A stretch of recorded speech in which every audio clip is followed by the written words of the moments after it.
ঘটনার সূত্রপাত বৃহস্পতিবার দুপুরে 2017 সালের একটি মামলায় দিনহাটা আদালতে হাজিরা দিতে গিয়েছিলেন কোচবিহার দক্ষিণের বিধায়ক নিখিল রঞ্জন দে। আদালত চত্বরে হঠাৎ তার উপর হামলার ঘটনা ঘটে। ভাঙচুর করা হয় তার গাড়ি। বিজেপি বিধায়ককে লক্ষ্য করে ছোড়া হয় ডিম। ওঠে গো ব্যাক স্লোগান।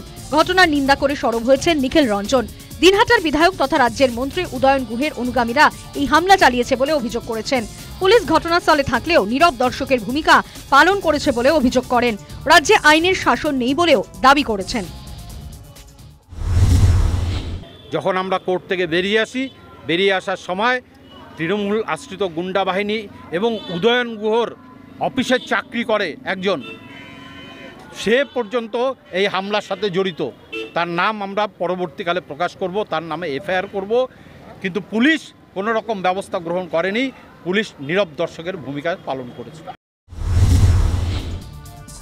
যদিও তাদের বিরুদ্ধে ওঠা অভিযোগ অস্বীকার করেছে তৃণমূল।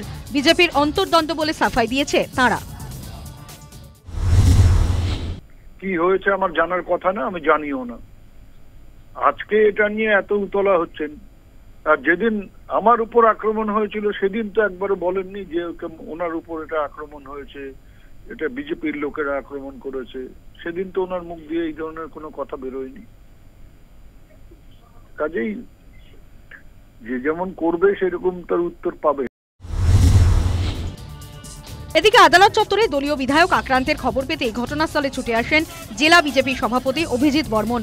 ঘটনার প্রতিবাদে কোচবিহারের মরাপোড়া চৌপতি মোড় অবরোধ করে বিক্ষোভ প্রদর্শন করতে থাকেন তারা। অভিযুক্তকে অবিলম্বে গ্রেফতার করা না হলে বৃহত্তর আন্দোলনের হুমকি দিয়েছেন। আজকে গণতন্ত্র বলে কুচবিহারে কিছু নেই। তারা সন্ত্রাস করে, তারা নেতাদের উপরে আক্রমণ করে বিজেপিকে দমন করানোর যে প্রচেষ্টা চলছে, কখনো তা সফল হবে না।